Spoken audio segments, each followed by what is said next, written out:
Assalamualaikum warahmatullahi wabarakatuh. Bismillahirrahmanirrahim.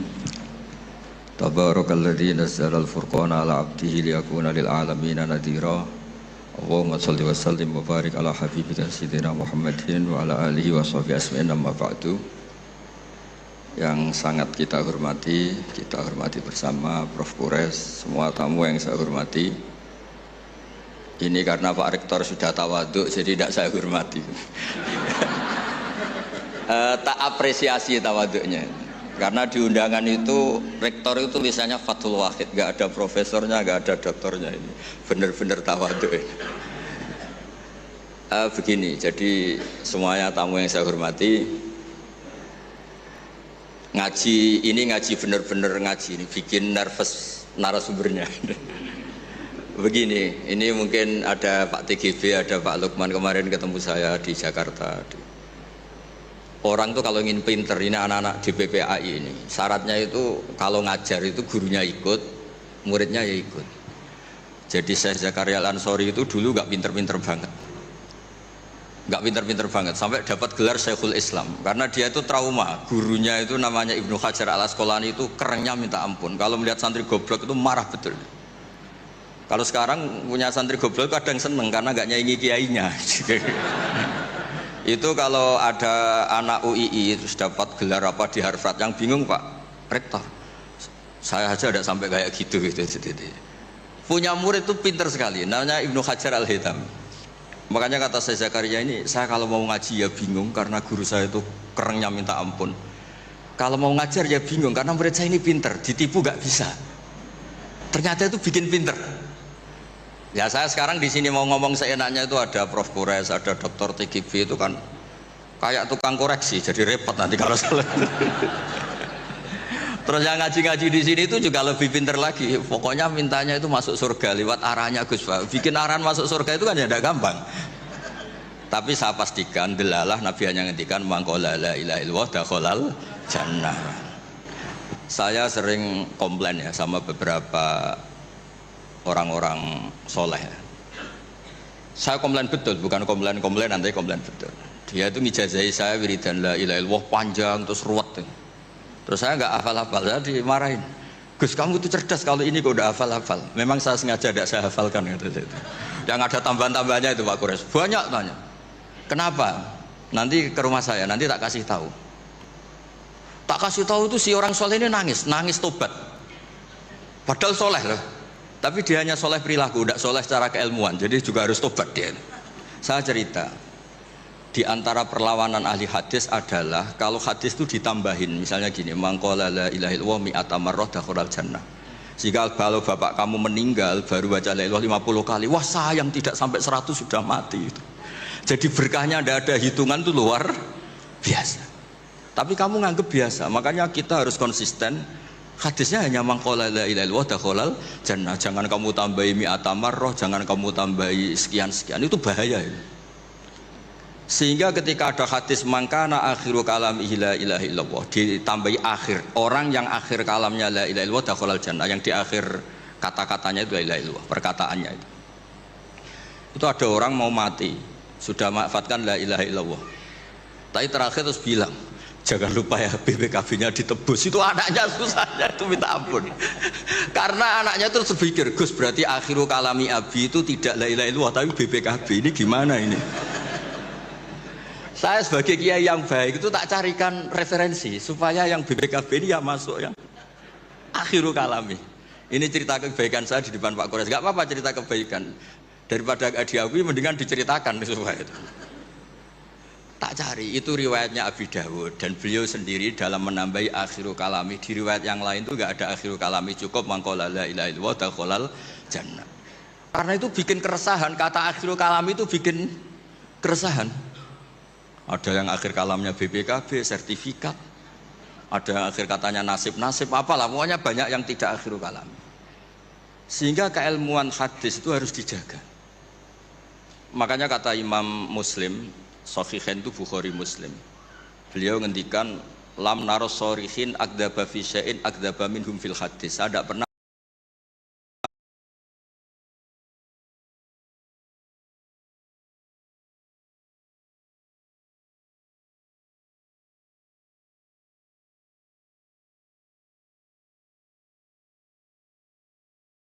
melihat orang soleh berdusta kayak mereka berdusta ketika meriwayatkan hadis. Ini penting saya utarakan supaya orang itu nggak gampang terjebak sama riwayat-riwayat nggak jelas. Tafsir itu menjadi kacau itu gara-gara riwayat-riwayat yang tidak apa jelas. Maka ini ada Prof. Kures yang sangat-sangat menekuni tafsir. Jadi penting.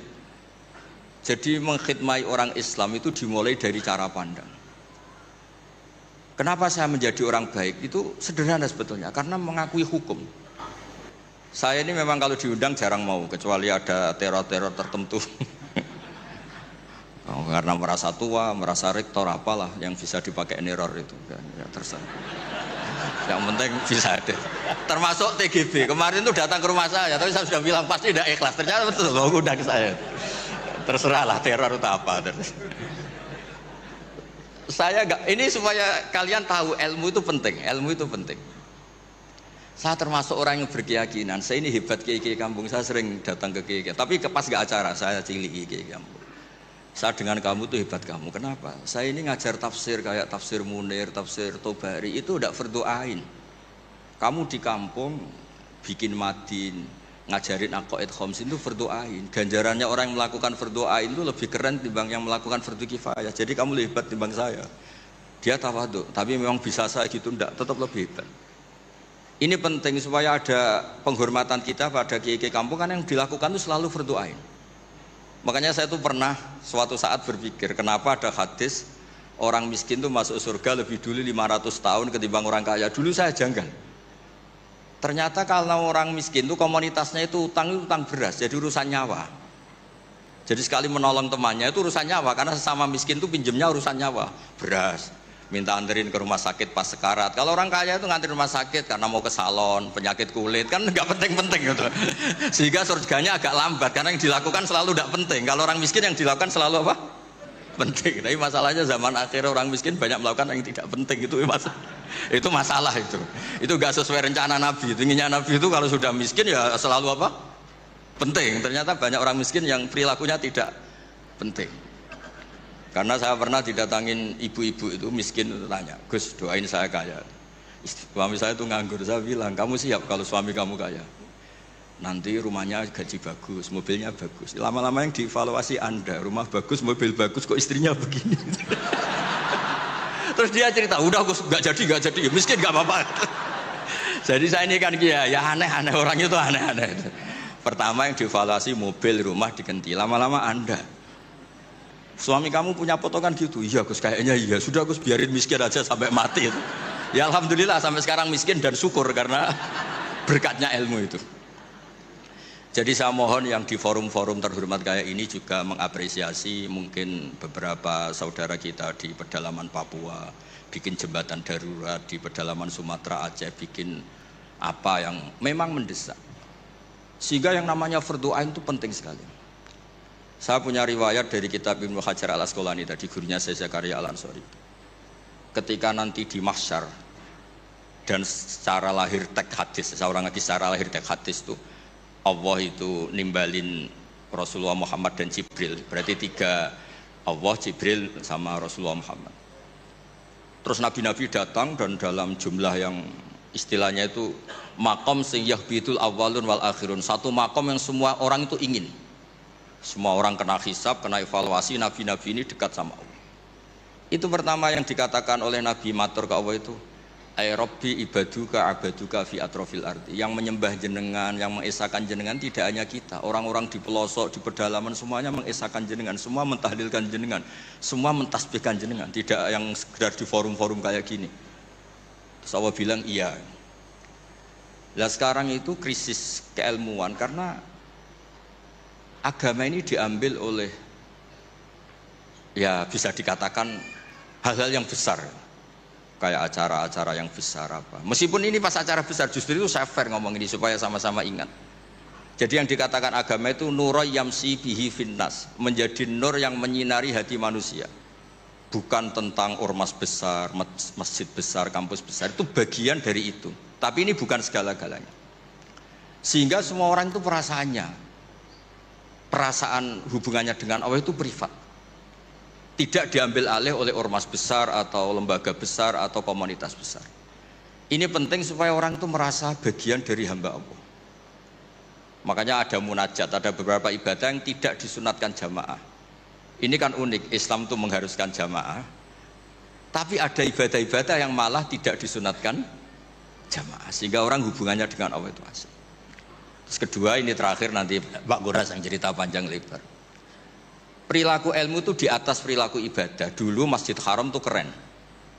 Tapi karena salah kelola, itu diisi berhala-berhala yang ingin dapat berkahnya Ka'bah. Jadi orang kafir itu unik, mensyirikkan Allah tapi dekat Ka'bah. Jadi percaya Ka'bah itu keramat, supaya Tuhan ini dapat berkah malah diletakkan pinggir apa? Ka'bah. Jumlahnya 360 berhala. Tapi di saat yang sama orang kafir itu jumawa, mereka ini orang-orang baik. Buktinya menjadi sadanatul bait, menjadi pelayan-pelayan Ka'bah. Nabi saat itu terpinggirkan, hanya sholat di Syi'bu Mina. Nabi dengan para sahabat itu makan daun, makan apa, dan sholat fi Syi'bi Mina. Tidak di tempat yang terhormat yaitu Al-Masjidil Haram.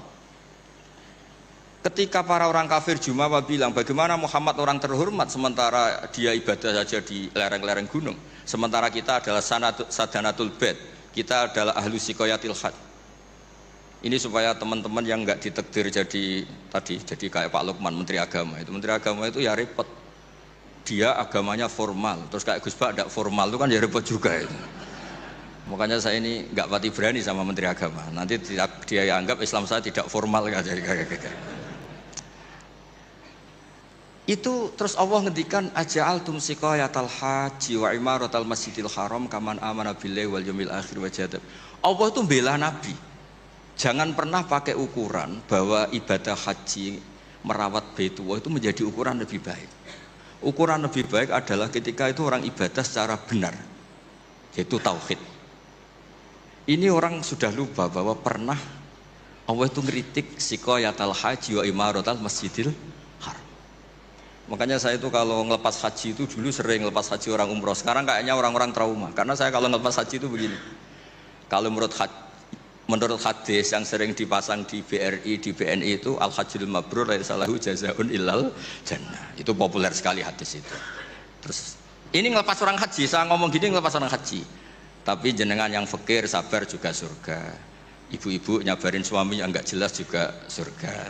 Suami-suami yang nyabarin cerewetnya istri juga surga. Orang ingin haji enggak kesampaian tapi enggak ngomel-ngomel sama Allah juga surga. Kayaknya yang punya rumah itu kayak kecewa itu. Terus saya bilang nggak tahu saya. Terus saya bilang jenengan angsal kecewa kalian kulo. Yang saya takutkan tuh kalau Allah yang kecewa kata saya itu. Karena saya diundang orang haji terus dalil-dalil haji yang lain ngenes karena nggak bisa haji kata saya itu. Ternyata betul. Hampir semua yang hadir itu ngapresiasi saya. Gus matur nuwun Gus. Biasanya kiai-kiai itu kalau diundang untuk haji dalilnya haji terus bikin kita nelongso, bikin kita tersiksa karena kayak yang masuk surga itu yang haji saja kita ada masuk surga. Semenjak itu sudah terkenal. Jangan undang Gus Pak kalau ngelepas haji. Saya itu punya kitab makalahnya Abdul Hasan Asyadili yang menjadi Thariqah Asyadili yang terkenal itu. La tansur ilmaka liyusaddiqakan nas walakin insur ilmaka liyusaddiqaka Allah. Kamu jangan pernah menyebarkan ilmu supaya diapresiasi manusia, tapi sebarkan ilmu supaya diapresiasi Allah Subhanahu wa taala. Makanya saya tetap meskipun kata orang banyak saya ini kiai terkenal, saya itu merasa ibadah saya itu ikrar, mengakui fungsi-fungsi kiai yang di kampung-kampung. Mereka itu saya pernah punya teman itu nyuwun sewu gobloknya itu enggak ketulungan.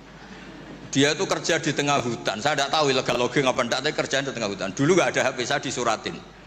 Gus gimana Jumatan di tengah hutan?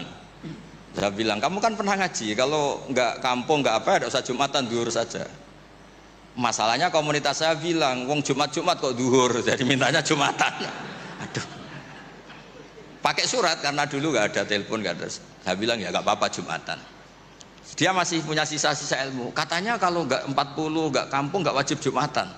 Kamu tadi minta Jumatan, sekarang nggak mau Jumatan, ini gimana? Wes toh Gus, saya ini kan terkenal bodoh. Jadi itu kewajiban orang alim mikir itu, nggak kewajiban orang bodoh mikir itu. Karena dia korban teori bodoh itu penting. Kata dia nanti kalau ditanya mungkar nakir itu salah. Orang bodoh kok ditanya kata. Jadi memang agak direncanakan itu. Jadi ya bodoh pinter akhirnya dia. Setiap tanya saya, masa kamu udah bisa sendiri? Gunanya orang bodoh ya gini Gus, tinggal tanya katanya. Makanya yang hadir di sini juga penting itu. Tinggal minta resep Gus Bak, cara masuk surga, masuk sudah Gus Bak, masuk udah tidak penting, penting resepnya. Nah, akhirnya saya kan nyari-nyari gimana supaya ada Jumatan seperti itu. Nah ini yang terus saya bilang, kamu sama saya itu keren saya. Keren kamu katanya. Kenapa Gus? Kamu nanti dikholi karena pendiri masjid. Makanya saya pernah cerita ini sampai kiai itu nangis.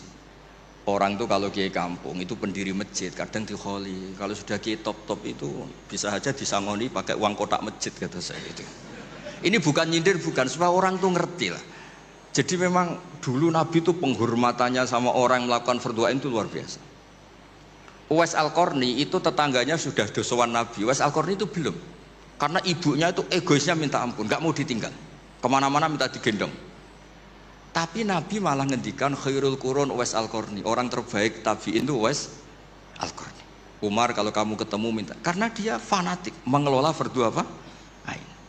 Makanya saya mohon sama alumni UII kalau sudah di rumah di mana-mana itu nggak usah merasa kalah keren sama Pak Fathul Wahid karena jadi rektor. Pak Fathul Wahid di sini itu ya rektor, terus ya banyak yang layani meskipun dia sopan katanya pelayan, tapi yang layani bawahnya nggak pernah nyupir sendiri tetap. Nggak pernah nyupir sendiri, ya nggak pernah buka pintu sendiri, itu dilayani. Tapi kalau kamu di kampung jadi kiai musola terus miskin itu, yakinlah pendiri, statusnya apa? Pendiri, bukan penerus tapi apa? Pendiri. Pak Fathul Wahid hanya apa? Penerus. Nah itu lah kacaunya kiai kampung setelah tak kasih tahu gitu, emang bener-bener sama saya terus nggak sopan. Waduh. Ya tapi saya ikhlas lah atas nama ilmu. Bener-bener nggak sopan. Waduh ini ya. Sopannya tuh pendak kalau dia iskal hukum karena sinaune serius saya tanya, Gus ini hukumnya gimana? Akhirnya sopan lagi. Dia nggak bisa, ilmunya nggak cukup untuk menjawab. Ya tapi apapun itu yang namanya ngaji itu pengakuan ikrar ya. Jadi penting, makanya kan diantara hebatnya Rasulullah SAW itu kata Imam Ghazali, nggak ada pemimpin justru kena khitab wahfid janahaka liman ittaba'aka minal mu'minin. Muhammad, kamu harus merendahkan diri kamu liman ittaba'aka, sama orang yang ikut kamu, sama santri kamu, sama orang yang percaya sama kamu. Kayak apa Allah mendidik kekasihnya? Jadi yang disuruh sopan malah nabinya. Jadi kalau andekan di era modern Pak Fathul Wahid yang sopan sama mahasiswa itu yang penopang kampus. Kayak apa? Makanya kata Imam Ghazali, andekan mental ta'azzus atau takabur, andekan keangkuhan itu hal yang baik, lama amarallahu ta'ala habibahu biqauli ta'ala wakhfid janahaka limanit taba'aka minal mu'min. Nah tentang visi ya, visi itu gampangnya tadi. Agama ini kan menentukan halal haram. Zaman apapun, teknologi apapun, mesti pertanyaannya ini kalau baik ya halal, kalau buruk ya haram. Misalnya ada teknologi yang orang bisa ke Mekah 2 detik atau 2 menit. Orang tetap pertanyaannya saat itu ibu kamu sekarat apa enggak, anak kamu sakit apa enggak, punya kewajiban fardhu ain apa enggak. Kalau punya fardhu ain kamu tinggal pasti orang nganggap masalah. Ya kan? Apapun kayak kamu, teknologi mutakhir kayak apa, ya seperti misalnya peristiwa kamu pejabat pas daerah kamu ada musibah banjir, kamu tinggal iktikaf di Ka'bah, tetap orang nggak anggap iktikaf itu ngawur itu mesti orang itu, karena meninggalkan fardhu apa? Ain. Saya di sini kata orang banyak kan keren, misalnya sama ahli tafsir Quraisy, tapi misalnya saat ini istri saya sakit atau anak saya sakit, pasti dianggap ngawur itu, karena meninggalkan fardhu ain. Jadi fardhu ain itu menurut saya segala-galanya. Makanya saya sering ngaji di majelis saya itu, saya sering cerita kata Allah dalam hadis qudsi, ma taqarraba ilayya abdi bisyai'in ahabba ilayya mimma aftaradtuhu alaih. Tidak ada ibadah yang paling saya sukai sebagaimana ibadah orang melakukan fardu. Jadi fardu ain ini adalah konstitusi. Berarti orang-orang yang sekarang nyari makan untuk keluarga dan statusnya fardu ain itu lebih keren ketimbang misalnya orang nyari kekayaan untuk rofahiyah, untuk takmilah, untuk penyempurnaan, untuk sekunder. Nah di sini pentingnya peletaan hadis orang miskin itu masuk surga lebih dulu 500 tahun ketimbang orang kaya. Tapi saya bilang ke santri-santri saya, tapi jangan kamu berpikir kalau Bilal itu surganya lebih dulu ketimbang Abu Bakar. Karena Abu Bakar ini jauh punya kebaikan di luar kebaikan sabar sama miskin, yaitu fungsinya menjadi pondasi Islam, yaitu Abu Bakar. Kalau ingin menjadi orang miskin yang cepat masuk surga tadi, semua perilaku Anda adalah fardu ain. Wah, semua perilaku Anda adalah fardu. Itu kan ya berat. Ya jadi saya mohon masalah teknologi, masalah apa, yakinlah sama Islam, pasti hukum tertingginya itu kalau maslahat ya baik, kalau madarat ya haram. Sehingga kamu nggak usah, misalnya ada orang pakar bom, bisa punya bom yang satu kali ledakan bisa menghancurkan dunia, ya hukumnya itu ifsad. Kalau ifsad itu haram, kalau haram ya ada prestasi, kan gampang, kan nggak perlu ribet-ribet. Ya saya kira demikian sebagai mukaddimah saya, nanti Prof. Kores yang meneruskan. Assalamualaikum warahmatullahi wabarakatuh. Waalaikumsalam warahmatullahi wabarakatuh. Terima kasih Gus Bek. Selanjutnya kami mohonkan Prof. Kores untuk memberikan tausiahnya. Ya. Bismillahirrahmanirrahim. Alhamdulillah wassalatu wassalamu ala Rasulillah wa ala alihi wa sahbihi wa man wala. Kita sudah dengar dari saudara saya ini atau adik saya ini. Kita masih ingin mendengar banyak sebenarnya. Tema kita, visi Al-Quran menyangkut menjawab tantangan zaman. Sebagian dari tantangan zaman itu tadi sudah dikemukakan. Saya bisa mengambil kesimpulan bahwa tantangan zaman kita antara lain adalah pemahaman agama yang benar. Itu kesimpulannya.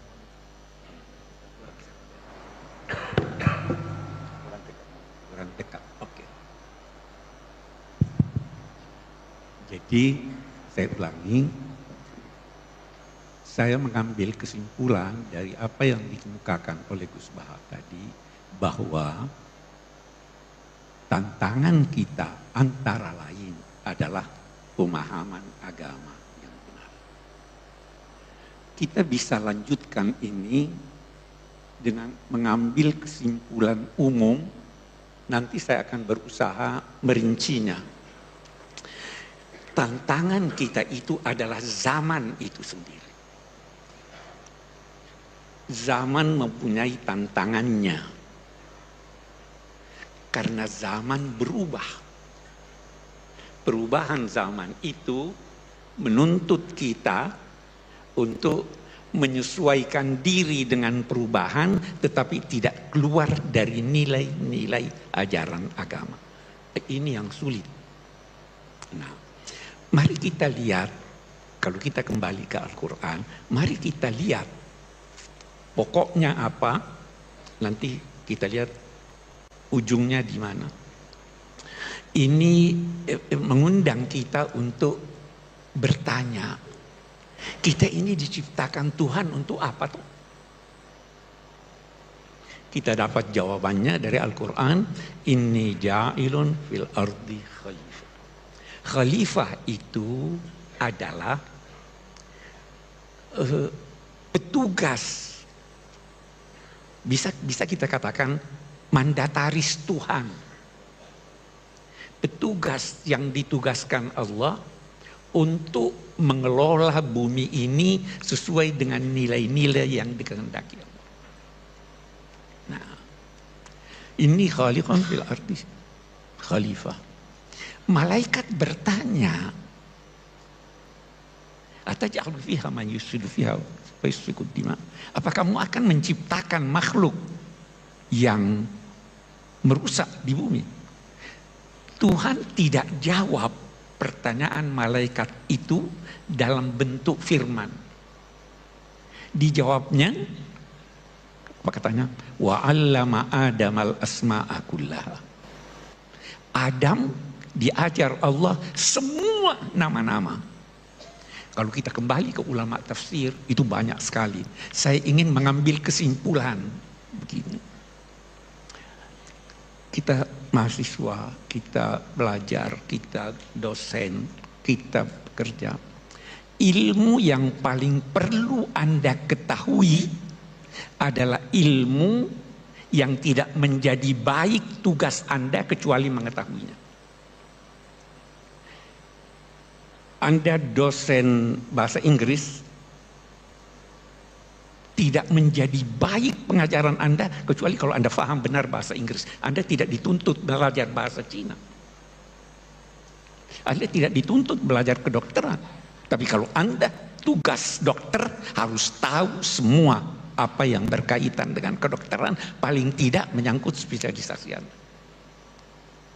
Tidak usah belajar ilmu yang kalau Anda tidak tahu, tidak bertambah kebodohan Anda. Saya mengajar, katakanlah saya mengajar tafsir. Saya tidak tahu itu bagaimana memperbaiki mobil. Kalau saya tidak tahu, saya tidak tambah bodoh. Nah, jika demikian, apa yang diajarkan Tuhan pada Adam itu? Asma'akullaha. Segala sesuatu yang berkaitan dengan kesejahteraan umat manusia di dunia ini dan berkaitan dengan pemeliharaan alam raya ini. Itu yang diajarkan. Ini nanti yang menjadi menurun. Diajarkannya itu dalam arti diberi potensi untuk itu. Kita harus kembangkan itu. Itu satu. Menarik kalau kita lihat lebih jauh. Itu kan Tuhan berkata, malaikat berkata apa? Kami bertasbih. Kata Syekh Muhammad Rashid Ridha, kalau malaikat ditugaskan di bumi ini, tidak akan terjadi perkembangan. Karena mereka tidak punya inisiatif. Kerjanya cuma zikir, zikir, zikir. Ada yang cuma duduk, duduk, duduk. Memang manusia ini bisa salah, bisa berdosa karena dia punya inisiatif. Kalau Anda tidak punya inisiatif, kalau Anda takut salah, tidak. Jangan khawatir salah. Nanti Adam kan disuruh masuk ke sorga. Dosa enggak? Dosa dia. Tapi sebelum dia minta maaf, Tuhan sudah maafkan dia. Fatalaqa Adamu min rabbih kalimat fataba alaihi. Allah mengilhami dia kalimat-kalimat, lalu Allah kembali kepadanya. Jadi Allah lebih dulu kembali, tidak usah khawatir salah. Hanya diingatkan, kenapa sih Adam itu tergoda di sana? Allah sudah beritahu Adam, jangan sampai kamu tergoda oleh iblis. Menarik, ini lagi kita lihat. Waktu Tuhan berfirman pada Adam, la yukhrijannakuma minal jannati fatashqa. Jangan sampai setan ini, iblis ini menjadikan kamu keluar dari sorga sehingga engkau, wahai Adam, akan bersusah payah. Dia tidak berkata kamu berdua. Kenapa itu? Fatashqa, dia kata fatashqa ya. Karena suami berkewajiban memenuhi kebutuhan istrinya dalam 3 hal pokok. Apa itu? Sudah disebut kebutuhan pokok manusia. Innaka alla taju'a fiha wa la ta'ra wa la tazma'u fiha wa la tadha. Kamu di sorga tidak butuh pangan, tersedia. Tidak butuh minum, tersedia. Tidak butuh rumah tempat bergaul, sudah tersedia. Tidak butuh pakaian, sudah tersedia. Kenapa sih Adam disuruh ke sana dulu? Diberi pengalaman. Wujudkan dunia ini seperti bayang-bayang sorga. Damai, kebutuhan pokok tersedia. Jangan sampai tergoda iblis. Itu kan tantangan kita di sini. Sejak dini sudah dikatakan hati-hati. Adam tergelincir. Tahu penilaian Tuhan apa itu? Walaqad ahidna ila Adam fanasiya. walam najid lahu azma. Ini jalan keluarnya. Anda bisa tertipu. Itu karena Anda lupa. Kenapa Anda lupa? Karena Anda tidak punya tekad. Sejak semula harus punya tekad. Itu sebabnya ada anjuran zikir. Itu ingat Tuhan. Ini kan yang terabaikan. Oke, kita lihat sekarang kita Adam melanggar. Tuhan ampuni dia sebelum dia disuruh turun. Jadi dia turun tidak dapat bawa dosa warisan. Waktu dia turun menarik lagi. Disuruh ihbitu minha jami'an fa imma ya'tiyannakum minni hudan faman tabi'a hudaya fala khaufun 'alaihim wala hum yahzanun. Turunlah kamu bertiga. Iblis, engkau wahai Adam, dan istrimu. Kamu saling bermusuhan. Iblis itu musuh abadi. Tiada maaf baginya. Dan dia pandai menggoda Anda. Kenapa Adam tergoda? Penyakit manusia. Mau kekal. Sangka buruk pada Tuhan. Apa itu ayat? Hal adullu kala. Saya senangnya kalau sama Gus Baha ini Quran saya ini.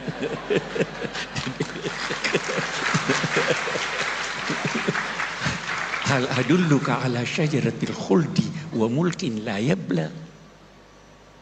Mana hakuma rabbukuma antilkum asyajara illa an takuna malakai.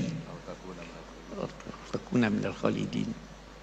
Itu setan menanamkan buruk sangka pada Tuhan. Itu kamu dilarang dekat itu karena Tuhan tidak mau kamu jadi malaikat. Karena Tuhan tidak mau kamu kekal. Jangan pernah buruk sangka pada Tuhan. Ya, ini tuntunan yang kita bawa ke dunia nih. Ihbitu minha jami'an. Turunlah. Anak cucunya menghadapi dunia ini paling tidak ada tiga sikapnya. Dia lihat dunia hebat sekali ini. Sampai-sampai Imam Ghazali ada yang berkata dia tergelincir ketika berkata laisa fil imkan abda'u mimma kan. Tidak bisa lagi lebih indah dari ini. Maksudnya Imam Ghazali tentu bukan mengurangi kuasa Tuhan, tapi saya tidak akan terangkan itu. Indah sekali. Ada manusia waktu dia lihat alam raya ini semuanya indah, semuanya benar, semuanya baik. Kena angin sepoi baiknya, kehausan dapat air minum baiknya, ini kok begini baiknya. Maka dia berusaha mencari apa yang terbaik dan menghimpun ketiganya. Di situ dia menemukan Tuhan. Nah, ini yang baik. Mencari yang benar melahirkan ilmu. Mencari yang baik melahirkan akhlak. Mencari yang baik, yang indah melahirkan seni. Tuhan mau kita itu jadi seniman, ilmuwan, dan kebudiman. Satu. Ada yang satu lagi nih, satu kelompok. Lihat indahnya. Alam raya ini dijadikan Tuhan ayat tanda. Saya beri ilustrasi. Saya mau ke Solo, di jalan ada penunjuk jalan. Penunjuk jalannya satu orang berdiri, ada berlian di tangannya, wajahnya bagus. Saya, waduh indahnya. Saya berlama-lama di sini, saya lupa ke Solo. Ada orang begitu terpengaruh dengan keindahan dunia dan sebagainya, dia lupa bahwa itu sebenarnya petunjuk jalan. Nah, ada yang begitu. Ada lagi yang berusaha menghimpun semuanya ini. Tapi dalam soal yang sama dia takut. Dia himpun, begitu hilang dia sedih. Begitu dia mau tidak dapat dia takut. Nah, ini yang banyak sekarang. Mau himpun sebanyak mungkin dan takut bahkan menyesal. Nah, karena itu yang terbanyak Allah di dalam surat itu, imma ya'tiyannakum minni hudan faman tabi'a hudaya, tidak akan takut, tidak akan sedih. Anda tidak mungkin takut, Anda kehilangan, tidak sedih. Anda tidak dapat, tidak sedih. Anda dapat yang banyak, tidak angkuh. Itu tuntunannya. Sejak awal nih. Problema kita di sini nih. Oke, bagus. Masih ada waktu. Oke, kita lanjutkan. Turunlah di bumi. Sebenarnya bumi ini sangat indah. Bukan cuma indah, kait berkait. Kita baca surat Ar-Rahman. Ar-Rahman 'allama al-Qur'an, khalaqal insan 'allamahul bayan. Baru lihat.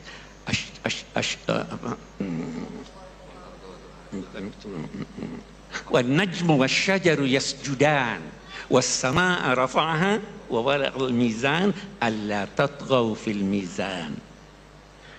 Kita lihat. Cobalah pandang bumi ini. Bagaimana dia kait berkait.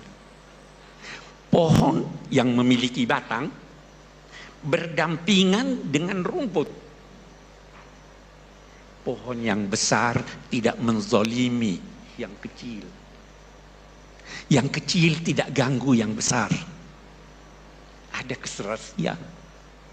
Ada keserasian antara manusia dan pohon. Betul? Kita menghirup apa toh? Oksigen dilahirkan oleh pohon. Pohon membutuhkan karbon, kita keluarkan itu. Ada kerjasama. An-najmu wasyajur yasjudan was-samaa'a rafa'aha wa wada'al mizan. Langit ditinggikannya, tapi dia menetapkan timbangan supaya teratur jalannya ini. Wal arda wada'aha lil amnam.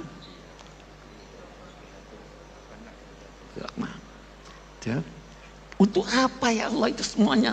Alla tatghaw fil mizan. Jangan kalian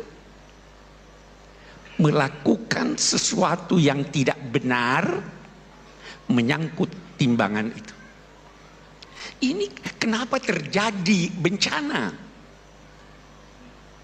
Boleh jadi yang di Aceh, di Sumatera itu karena ulah kita. Al-Quran sudah menyatakan. Saya tidak mau menuduh, tapi boleh jadi.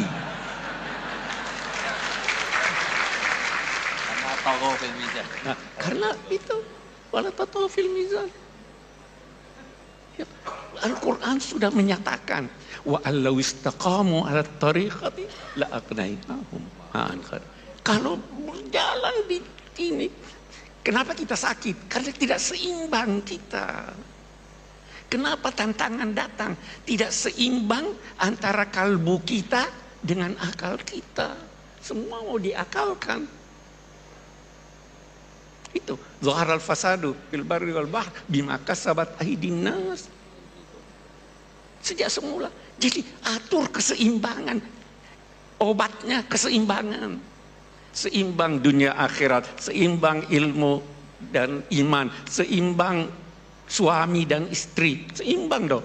Jangan injak-injak istri. Jangan. Nah, ini tuntunannya.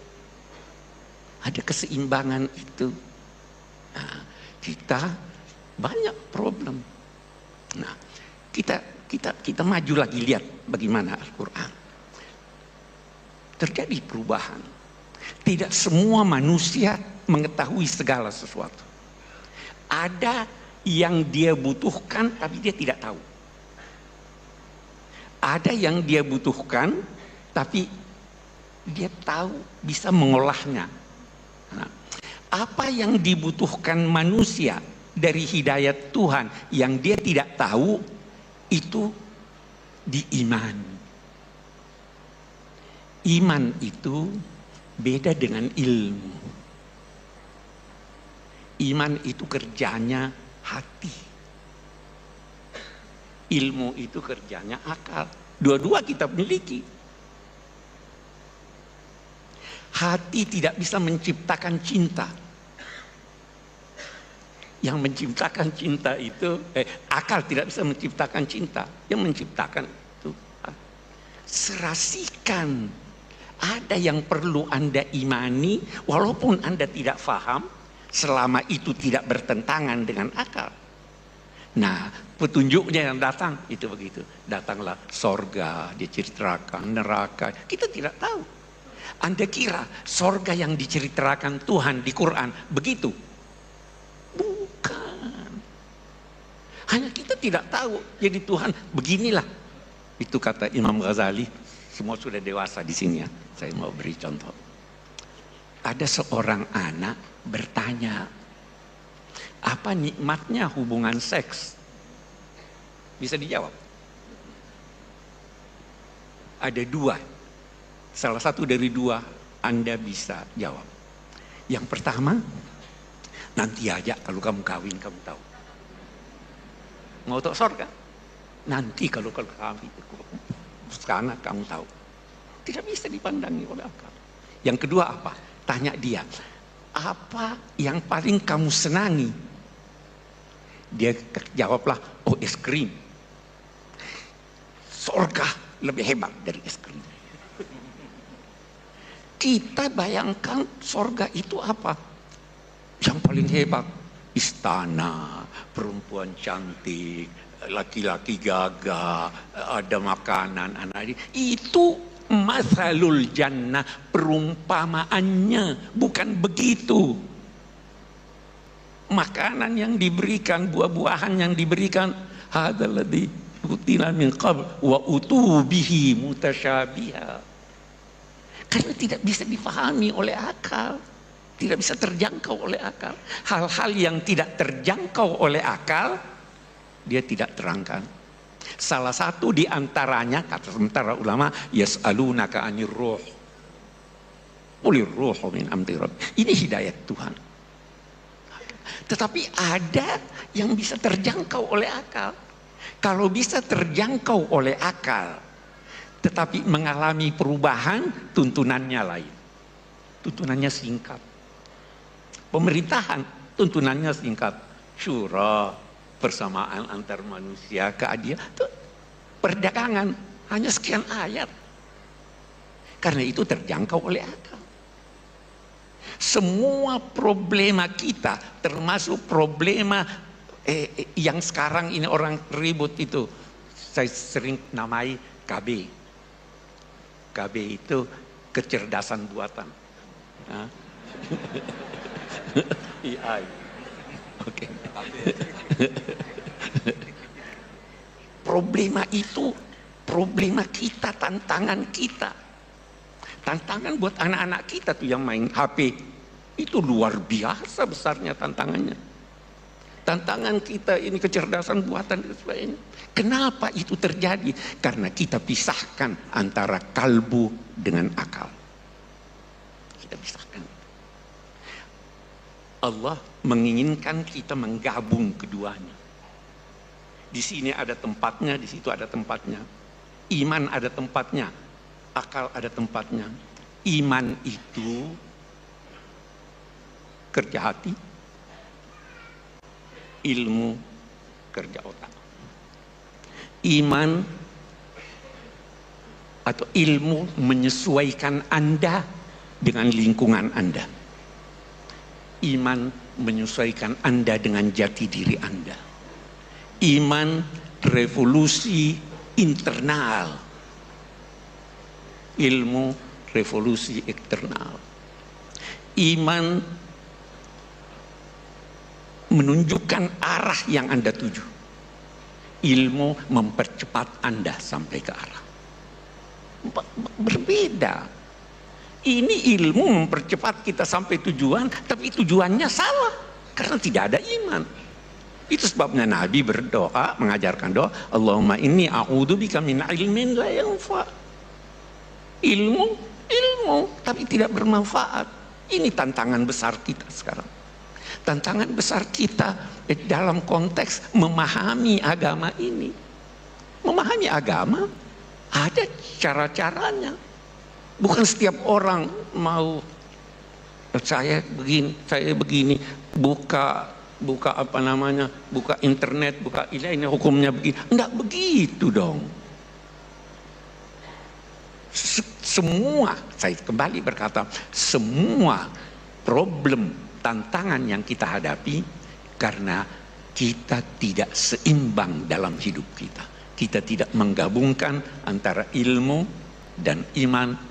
Kita tidak menggabungkan antara tuntunan wahyu yang tidak berubah dan tuntunan wahyu yang dapat mengalami perkembangan dalam penafsirannya.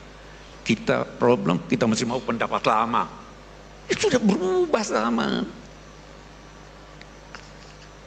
Dulu perempuan tidak boleh jalan sendiri. Ya. Sekarang fatwanya sudah boleh. Anak-anak saya berangkat ke Amerika sendiri, perempuan lagi. Kalau masih mau pakai yang lama. Ada perkembangan. Ini banyak sekali tantangan, ya, kemiskinan, ketidakamanan, penjajahan, kebodohan, terlalu banyak tantangannya. Jalan keluarnya kembali kepada tuntunan Allah dan Rasulnya. Wassalamualaikum warahmatullahi wabarakatuh.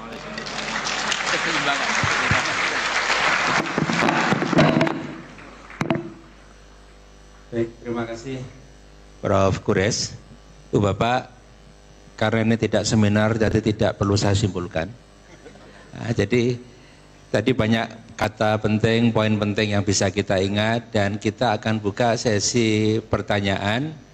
Mohon pertanyaannya sesuai dengan tema. Dan mungkin singkat, padat, dan nanti menyebutkan nama dan asalnya.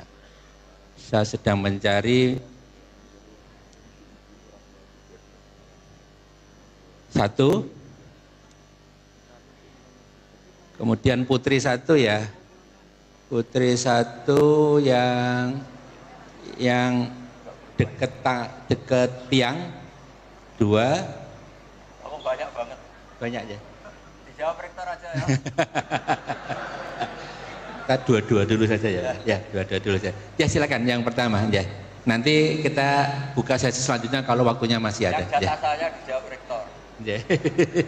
Mangga. Satu. Ya, yang mana? Yang putri dulu nggak apa-apa ya. Silakan.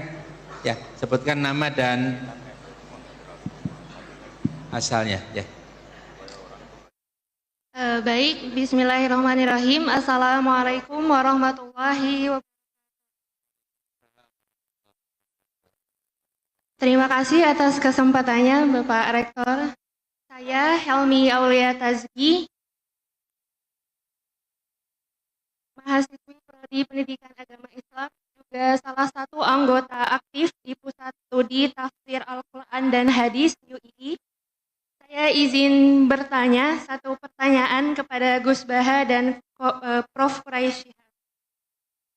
Jadi belakangan ini terdapat beberapa tulisan opini dan penelitian yang menyebutkan bahwa di Indonesia ini mengalami krisis keteladanan dan menurunnya moral yang disebabkan oleh media sosial, diantaranya konten pornografi, kekerasan, dan budaya viral.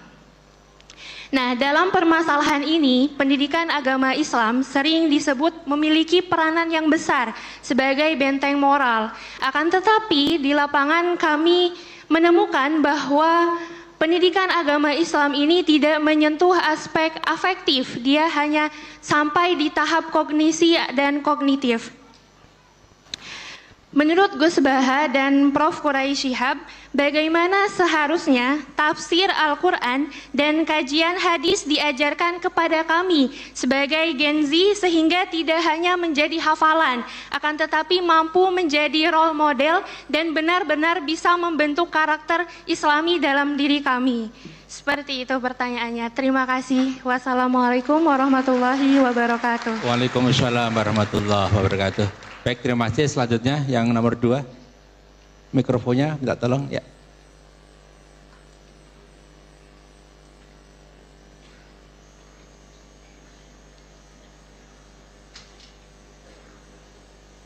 Cek. Ya, bismillahirrahmanirrahim. Assalamualaikum warahmatullahi wabarakatuh. Waalaikumsalam warahmatullahi wabarakatuh. Ya, perkenalkan saya Vini Pratama, pengajar di Teknik Mesin Universitas Islam Indonesia. Jadi berkaitan dengan hati dan akal, Ustaz. Jadi kan kalau di teknik mesin itu sepertinya yang kami pelajari itu tidak berkaitan dengan hati ya. Karena yang kami pelajari tentang mesin gitu kan. Nah, sehingga yang saya tanyakan itu, kalau kita lihat di Al-Quran itu kan hati itu diterjemahkan sebagai qalb kan, qalb. Cuma yang saya tanyakan, qulubu yaqilun kan, hati itu hati yang berakal ya, atau hati tapi sedang berakal gitu kan.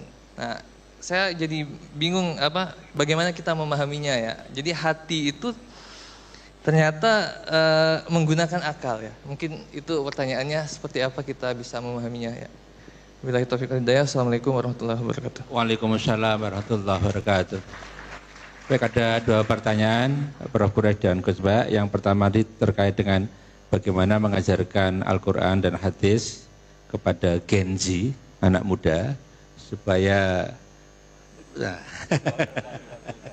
supaya moralnya, akhlaknya ini tertata. Kemudian yang kedua terkait dengan qalb, tapi kenapa kok afala yaqilun, kira-kira gitu ya. Enggak, baik, dipersilakan.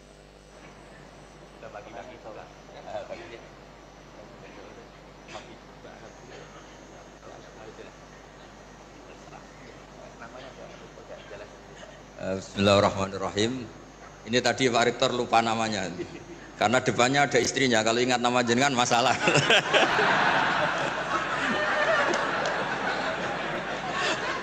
Bener-bener sangat Indonesia, suami-suami takut istri. Lo kemarin-kemarin inget loh ya, saksinya banyak. Acara kemarin inget ya? Inget ya? Sekarang alhamdulillah lupa. Ya bagus. Begini ya, dari sekian ajaran Bapak saya itu sering ngajarkan kalau ada hal-hal yang mubah, yang enggak maksiat lah, kok kamu seneng itu nikmati betul. Karena orang tuh sampai cari kesenangan lewat maksiat itu karena enggak bisa nikmati sesuatu yang dibolehkan Allah. Jadi penting menikmati yang dibolehkan Allah itu penting. Saya dulu itu ya janggal melihat Bapak, apalagi Mbah Mun, guru saya itu sering guyon, sering ceria, kadang semalaman tuh gojol-gojolkan sama teman-temannya. Terus beliau cerita, banyak orang yang malam ini berjuang untuk tidak dugem, tidak maksiat. Itu kalau berjuang sendiri berat. Kalau asik jagongan, makan-makan, masak-masak, itu terus asik. Sebab itu diantara konsep Quran tuh kul bifadlillah wa birahmati fabidzalika falyafrahu. Orang tuh harus asik dengan hal-hal yang dibolehkan Allah. Itu sebabnya saya menyaksikan sendiri guru-guru saya, bapak saya, Abi Quraisy, semuanya orang-orang yang ceria.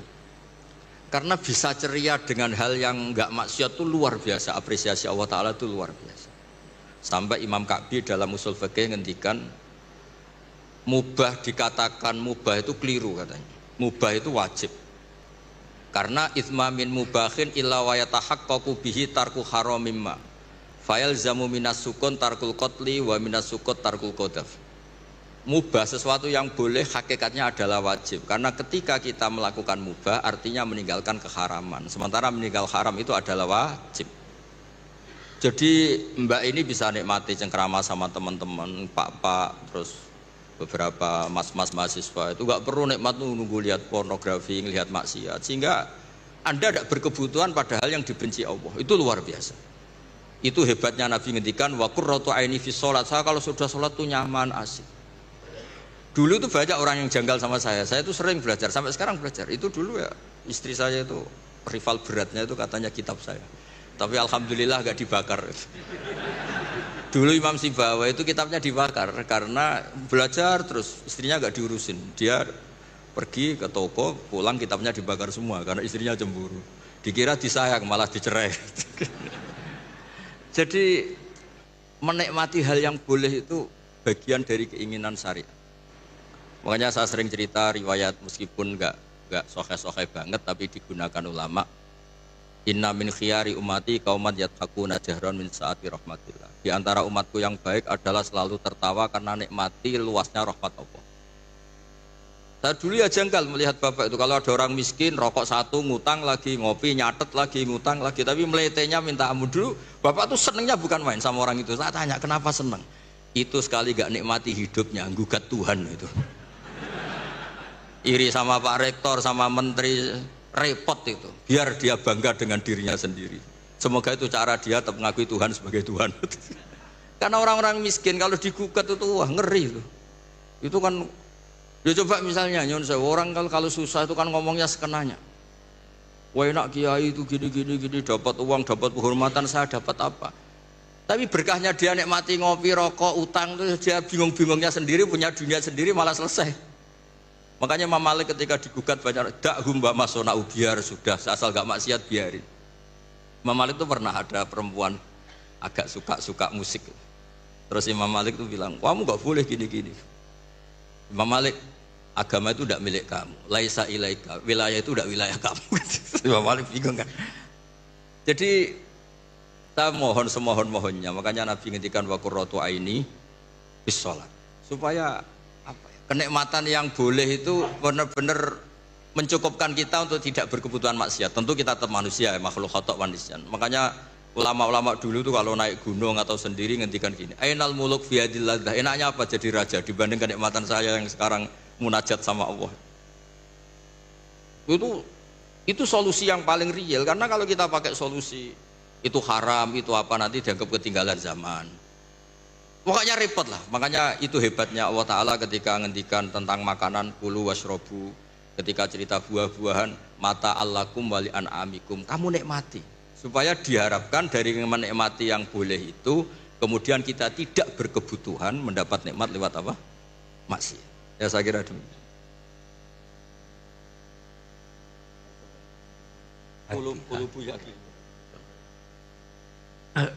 Baik. Hati. Sepanjang ingatan saya ada beberapa kata yang digunakan oleh Al-Quran untuk menunjuk hati. Bisa qalb, bisa fuad, bisa mafis sudur. Itu beda-beda maknanya. Ja'ala lakum sam'a wal absara wal afidah. Allah menganugerahkan kepadamu mata, sam'a telinga. Dia sebut telinga dulu karena telinga yang pertama berfungsi, baru mata. Telinga tunggal karena apa yang Anda dengar, yang di sana, di sini sama, jadi tunggal. Absar, pandangan berbeda-beda. Yang dari sana melihat sini lain, dari sana melihat sini lain. Baru al-afidah. Afidah juga berbentuk jamak. Apa itu afidah? Kita sebelum sampai sana, ja'ala lakumus sam'a wal absara wal afidah. Akhrajakum min butuni ummahatikum la ta'lamuna syai'a. Kamu dilahirkan tidak tahu apa-apa. Maka dia berikan kamu telinga supaya tahu, diberikan kamu mata supaya tahu, dan diberikan kamu hati. Nah, ini yang berfungsi mengetahui. Yang di dalam dada ini itu ada 3 dari segi isinya. Saya mengetahui 2 di antaranya. Yang 1 saya sudah lupa. Walaupun tadinya saya tahu. Saya beri contoh. Kalau ada yang bertanya pada saya, Bapak punya anak berapa? Saya tidak malu berkata anak saya 5. Istri berapa? 1. Insya Allah sampai akhir zaman 1. Ya, ya kan? Itu ada di dalam hati saya. Dan saya tahu itu dan saya tidak malu untuk menyampaikan pada Anda. Yang kedua, ada di dalam hati saya tahu, tapi saya tidak mau Anda tahu. Ada enggak itu? Nah, itu di dalam dada. Ada lagi di dalam dada. Saya tanya, pernah ingat waktu lahir? Sekian banyak hal yang kita tidak tahu lagi, yang kita pernah alami, tapi kita sudah lupa, tapi itu masih ada di dalam hati. Nah, ini dalam konteks pertanggungjawaban di hari kemudian. Itu kalau kita katakan qalb itu dari asal kata yang berarti berbolak-balik, tidak konsisten. Bisa begini, bisa begitu, tergantung dari kondisi dan pengalaman pendidikan dan sebagainya. Saya mau tanya, hati nurani itu pasti benar atau tidak? Banyak orang bilang, oh itu sesuai hati nurani. Hati nurani itu dibentuk oleh pendidikan, dibentuk oleh pengalaman. Itu hati nurani. Hati nurani kapitalis tidak lebih bersih atau lebih kotor dari hati nurani ini. Ya toh? Hati nurani Socrates yang melecehkan perempuan dalam beberapa tulisannya tidak lebih busuk daripada yang ya kan? Karena hati anak itu kalau kita panjang kalau kita mau cerita, kecerdasan buatan itu tidak punya hati nurani, tidak punya kalbu, tidak merasa. Bagaimana kita mau berinteraksi dengan sesuatu, apalagi dalam konteks agama, dengan sesuatu yang tidak punya perasaan, tidak punya kecerdasan spiritual, ya kan? Tidak punya kecerdasan emosi. Ini. Tapi, nah ini problema kita sekarang. Semuanya mau kembalikan saja sini. Ada manusia yang kenal Anda, yang bisa memberi kepada Anda putusan sesuai kemaslahatan Anda. Oke, saya mau cerita atau tidak usah terlalu panjang kalau saya cerita. Terima kasih. Berapa Pak? Jadi masih lama. Nabi atau tidak usah itu. Saya langsung. Oke, saya harap bisa dipahami maksud saya. Ada seorang penguasa di bulan Ramadan, di siang hari, campur dengan istrinya. Oke? Dia datang pada Pak Kiai. Pak Kiai, saya begini, apa jalan keluarnya? Pak Kiai bilang, kamu harus puasa 2 bulan berturut-turut. Kenapa begitu Pak Kiai? Dia bacakan ayat. Dia bilang, ini kan Tuhan juga berkata boleh memberi makan 60 orang atau memerdekakan budak. Dia bilang, kalau saya putuskan buat kamu memerdekakan budak, tiap hari kamu mau melanggar. Karena punya ini. Jadi jawaban itu disesuaikan. Anda harus kenal siapa yang bertanya. Kalau ada yang bertanya pada Anda, 2 orang bertanya pada Anda, saya boleh berenang di laut? Kamu tidak boleh, kamu boleh. Kenapa dibedakan? Kamu pandai berenang, ini tidak pandai berenang. Itu kecerdasan buatan bisa tahu itu. Tidak bisa. Ada yang kita bisa gunakan dalam batas-batas tertentu, ada yang memang tidak bisa. Jangan semuanya lantas. Anda tidak ngerti apa-apa, buka, oh itu begini, enggak. Saya kira itu ya. Baik. Terima kasih Gus Bah dan Pak Kures. Kita buka sesi selanjutnya. Saya sedang mencari ini.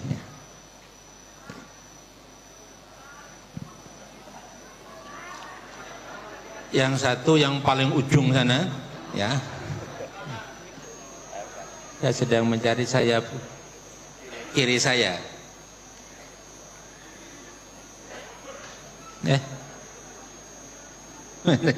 Oh yang depan ya, yang depan wangi batik ya. Dua dulu ya, dua dulu. Dimulai dari situ dulu ya, silakan. Ya.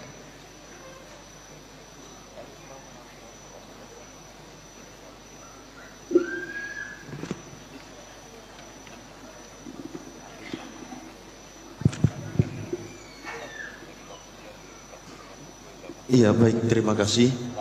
Assalamualaikum warahmatullahi wabarakatuh.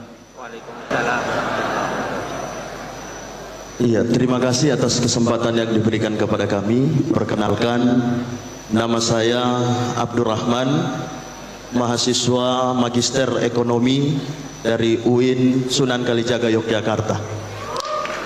Saya berasal satu pulau dengan Prof. Quraisy Shihab. Saya dari Provinsi Sulawesi Tengah. Izin bertanya, KB Prof, hari ini kita berbicara tentang visi dari Al-Quran untuk menjawab tantangan zaman. Akan tetapi dinamika yang sering terjadi di tengah-tengah kita di masyarakat, banyak orang yang memahami agama, banyak orang yang memahami Al-Quran, atau bisa kita sebut dalam tanda kutip, mereka-mereka entah itu seorang ustadz, seorang da'i, seorang kiai, dan ulama, dan sebagainya.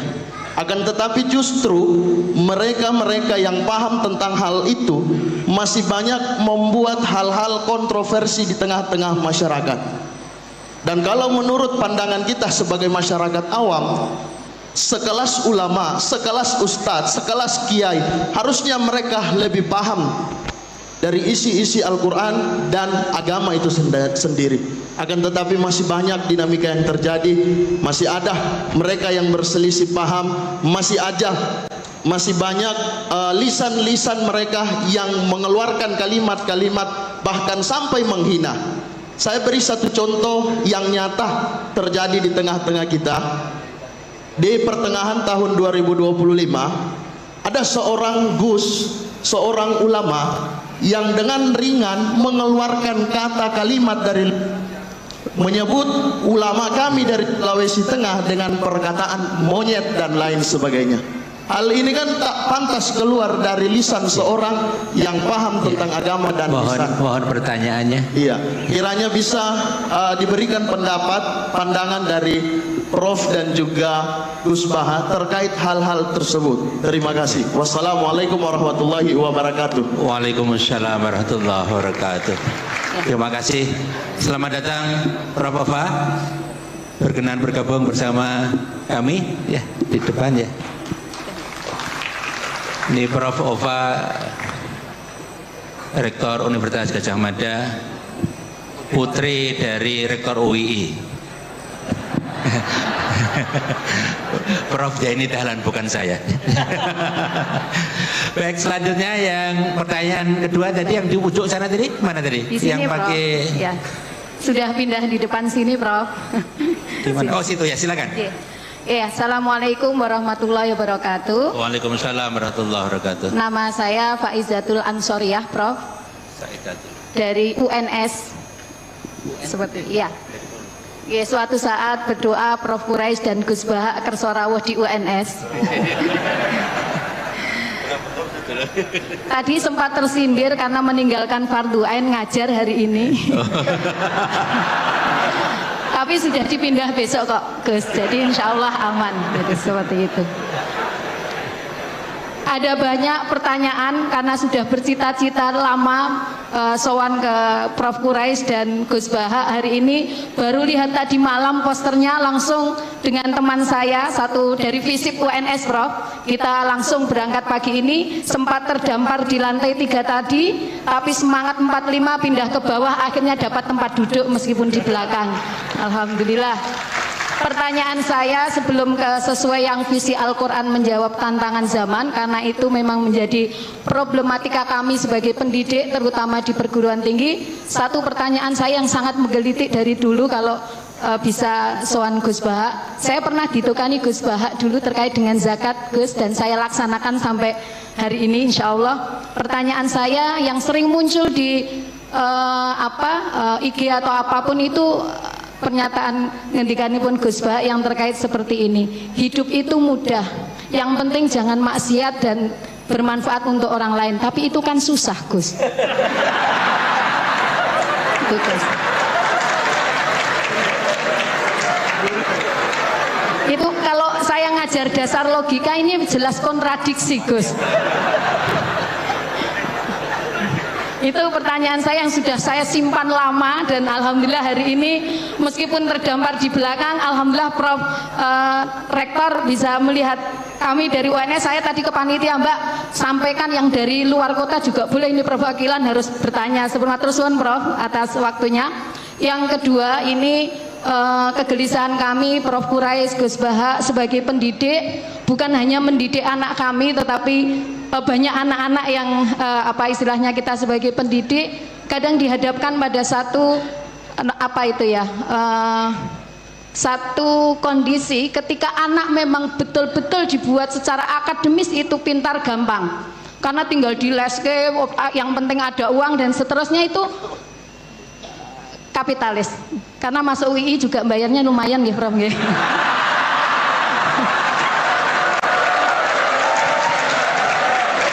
Jadi pertanyaan saya secara ringkas seperti ini. Kadang dilema kami sebagai pendidik ditanyai orang tua ataupun di masyarakat, ketika anak-anak betul-betul dididik secara akademis, kadang waktunya habis, tidak ada lagi waktu untuk sosial, apalagi untuk berkenal dengan tetangga, apalagi mengetahui beban orang lain.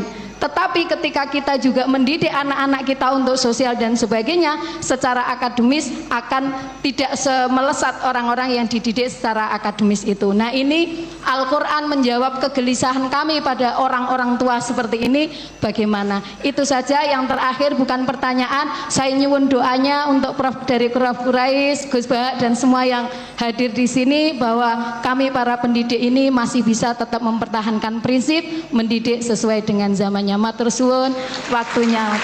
Assalamualaikum warahmatullahi wabarakatuh. Waalaikumsalam warahmatullahi wabarakatuh. Terima kasih, karena tadi UI disenggol, saya senggol balik. Di UI Bapak itu tiap tahun kami memberikan beasiswa sekitar 1.500 paket. Saya jawab, Prof. Anak saya semoga besok dapat beasiswa di sini ya, Pak. Ada untuk apa, ada untuk hal yang hafidh, untuk pondok pesantren dan lain. Silakan ketik pmb.ui.ac.id. Baik Ibu Bapak, yang sebelum ini menyampaikan tadi ada yang menarik Gus Baha sama Prof. Quraisy. Ini terakhir minta doa. Karena tadi Gus Baha pagi tadi bilang, sekarang sama Kiai tidak minta doa, minta selfie katanya. Nah ini tadi minta doa, alhamdulillah. Jadi ada dua pertanyaan Prof. Quraisy dan Gus Baha. Yang pertama tadi, bagaimana menyikapi situasi ada orang paham agama kok suka membuat kontroversi. Kemudian yang kedua tadi ada dua pertanyaan. Hidup itu mudah, yang penting jangan maksiat, itu kan susah Gus, kira-kira gitu. Kemudian pertanyaan kedua adalah bagaimana ini dilema mendidik anak antara akademik, agama, sosial dan lain-lain. Ya, monggo dimulai dari Gus Baha aja. Ya, yang anak muda. Bismillahirrahmanirrahim. Tadi yang tetangganya Pak Quraisy yang jawab saya, kalau sama tetangga nanti basa-basi.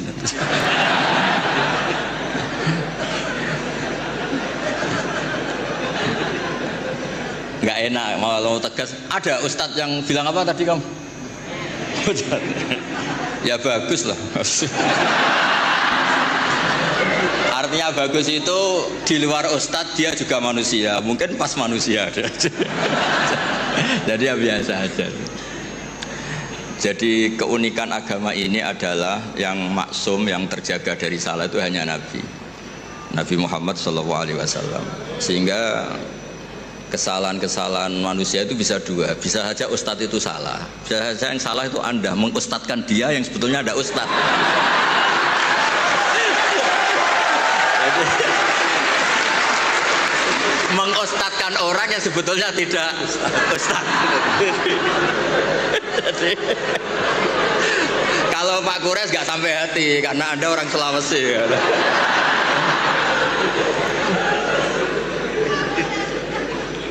Ya, ini yang dari UMS ya? UNS Solo itu.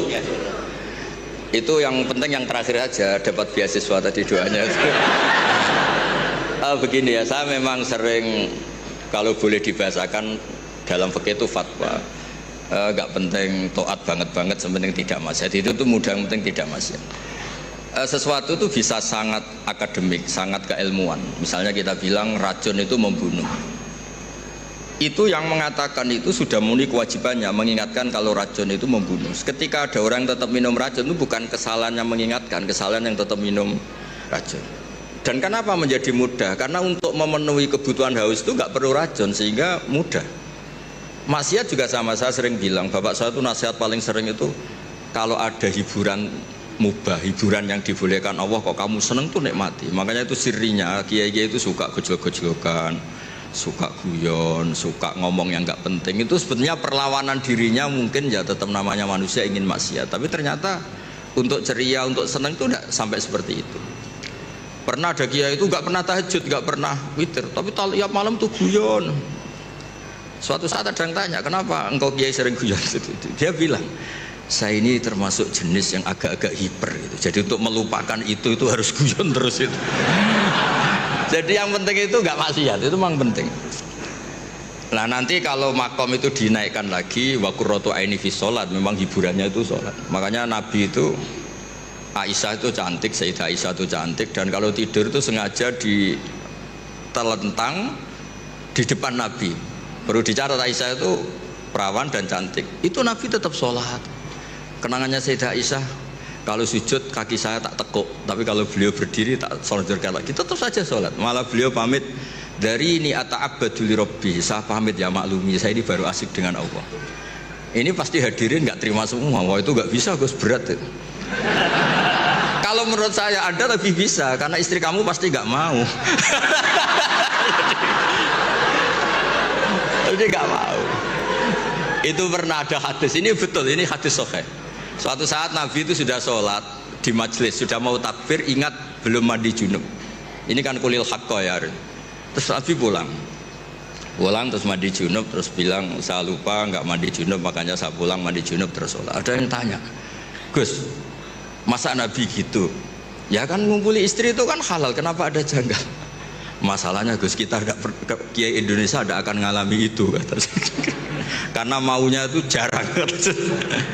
Artinya gini, guyonan-guyonan to'at, guyonan-guyonan mubah itu bikin setan itu putus asa. Makanya resepnya Allah itu kul bi fadlillah wa bi rahmati fa bidzalika falyafrahu. Coba ini majelis yang hadir banyak. Padahal di sini nggak ada orang buka aurat, nggak ada yang jorok-jorok. Karena sebetulnya kita ini baik, kita ini menang. Saya yakin setan hari ini mungkin stroke, mungkin baru periksa, mungkin baru di ICU itu. Karena ya tadi, kok bisa kebaikan? Jadi Anda kalau ingin melihat di Quran itu ada ayat inna kaida syaitani kana dhaifa. Setan itu sebenarnya lemah. Kalau setan sukses berarti gak ada orang ngaji, gak ada orang sujud, gak ada orang bersedekah, gak ada orang puasa. Ternyata tambah hari tambah banyak. Bahkan lembaga keislaman itu diuniversitaskan jadi Universitas Islam Indonesia itu tadi. Yang dikomplain katanya mahal tadi itu terus rektornya nggak terima. Itu yang lain harus terima kan, nggak punya kepentingan menjawab. Yang punya kepentingan kan rektor. Jadi nggak terima kalau solehnya nggak diungkapkan tadi. Berapa yang beasiswa?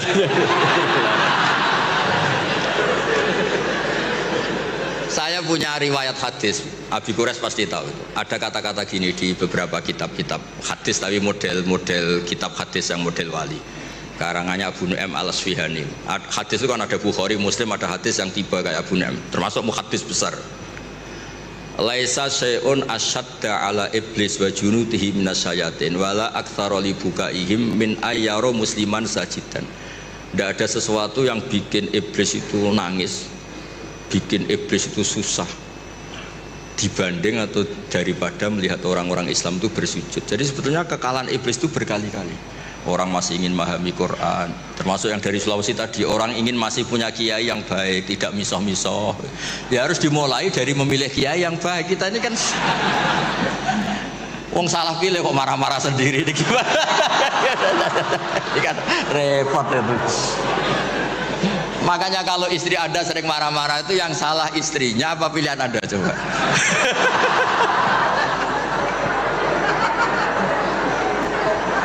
Gimana itu jawabnya itu? Gak usah dijawab Pak Quraisy, kasihan, tertekan betul beliau ini kan. Dia tahu perasaan saya.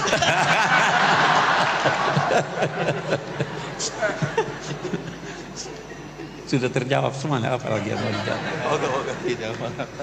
Oke, saya berbicara secara umum. Yang pertama dulu, agama ini intinya adalah akhlak. Itu Nabi diutus untuk menyempurnakan akhlak. Akhlak terhadap Tuhan, akhlak terhadap manusia, akhlak terhadap binatang, akhlak terhadap air. Saya maaf, saya tidak buka ini. Saya berdua dengan Gus Baha. Karena kalau sudah terbuka akan dibuang. Kita harus punya akhlak terhadap air. Ya kan? Nah, jadi inti agama ini akhlak. Yang kedua,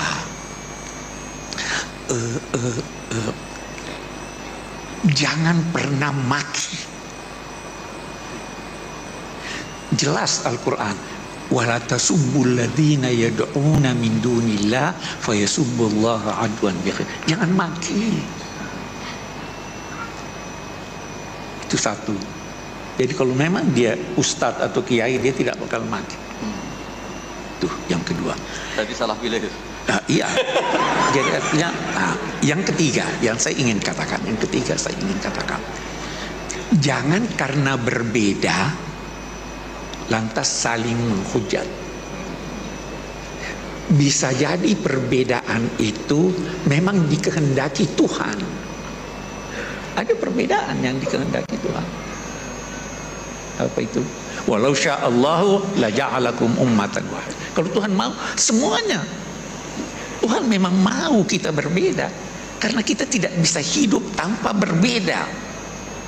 Nah, Quran mau kita berbeda. Salah satu sebab perbedaan adalah Quran, karena penafsirannya bisa berbeda. Saya beri contoh. Wudhu disuruh basuh kepala. Iya. Apa itu kepala? Apa itu kepala? Sudah beda-beda. Sedikit. Oke. Kita baca itu ayat. Hendaklah mereka menggunakan tutup kepala mereka untuk menutup dadanya. Yang disuruh di sini menutup dada menggunakan tutup kepala, atau yang disuruh adalah menutup kepala dan dada? Sudah beda, ya kan? Tutuplah gelas itu pakai buku ini. Buku bukan buat penutup, tetapi gunakan itu. Itu sudah itu yang menjadikan orang beda nanti. Ya toh? Dulu kiai-kiai kita itu kan kelihatan rambutnya, karena dia fahami kepala bukan semua kepala. Jadi bisa beda. Jangan kita toleransi. Sedangkan yang terhadap non muslim kita toleransi. Toleransinya itu jauh lebih hebat dari toleransi yang biasa kita dengarkan. kalau beda pendapat, yang biasa kita dengarkan apa? Pendapat Anda salah, tapi boleh jadi benar. Pendapat saya benar, tapi boleh jadi. Yang diajarkan Al-Quran lebih dari itu. Apa diajarkan? Qul inna au iyyakum la ala hudan au fi dhalalin mubin. Qul la tus'aluna amma ajramna wa la nus'alu. Boleh jadi saya yang salah, boleh jadi kamu yang benar, boleh jadi kamu yang salah, boleh jadi saya yang benar. Kita serahkan pada Tuhan. Ini tidak ada pertengkaran. Kalian tidak akan diminta mempertanggungjawabkan dosa-dosa kami. Kita akui kita punya dosa, tapi kalian tidak bertanggung jawab. Kami pun tidak diminta mempertanggungjawabkan apa yang kamu lakukan. Kita tidak tuduh dia dosa. Itu akhlak. Itu yang hilang dari kita. Hilang dari kita. Saya boleh promosi buku. Saya punya buku namanya Yang Hilang dari Kita. Ya itu kan. Terima kasih Gus Bahak dan Prof. Quraisy. Kita buka satu sesi lagi untuk 2 pertanyaan. Yang biru ya 1. Terus kemudian yang perempuan. Yang jauh ya, ntar. Ya. Oke, yang pakai jilbab biru muda ya. Oke. Baik, silakan yang pakai batik biru 2 saja ya. Silakan singkat, padat, nama dan asal ya. Cek. Bismillahirrahmanirrahim. Assalamualaikum warahmatullahi wabarakatuh. Waalaikumsalam warahmatullahi wabarakatuh. Perkenalkan, nama saya Faisal Hanif dari Arsitektur 2023. Hanif ya. Ya. Nah, saya dari santri Pusat Studi Quran, Tafsir Quran dan Hadis juga, yang itu kan Ustadz Fajar. Nah, saya ada pertanyaan yang ini mungkin cukup keresahan saya sebagai mahasiswa UI yang juga memiliki keresahan tentang tantangan zaman yang ada di kampus UI yang saya lihat problemnya. Nah, Muslim ritual itu, tetapi cara putus-putus ya. Ada mikrofon lain nggak ya? Cek.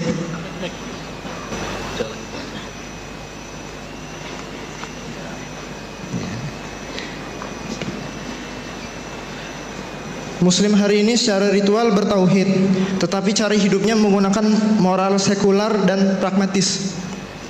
Khususnya di kampus saya tercinta ini, terkadang hal ini juga mungkin secara tidak sengaja dipromosikan oleh guru-guru kami yang juga diaminkan oleh mahasiswa.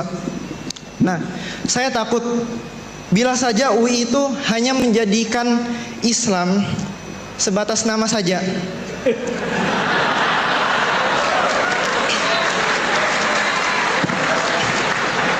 Yang padahal UI memiliki dasar catur dharma untuk menegakkan dakwah Islamiyah. Jadi kayak punya dasar yang kuat untuk menegakkan moral Islam gitu. Nah, apakah panjenengan melihat adanya cara menjembatani antara tradisi modernitas, logika, dan visi Quran gitu? Karena ya yang saya cukup resahkan ya di kamus ini, kamus Islam, tapi cukup banyak tantangan moral yang ini tuh bukan Islam gitu. Jadi begitu. Terima kasih. Rektor ya, jauh rektor. Baik, terima kasih Mas Hanif ya. Satu lagi ya Gus Bah ya, sama Prof. Quraisy ya, sana. Bismillahirrahmanirrahim. Assalamualaikum warahmatullahi wabarakatuh. Waalaikumsalam warahmatullahi wabarakatuh. Perkenalkan, nama saya Kusmiatin dari pelosok desa Kabupaten Trenggalek, Jawa Timur.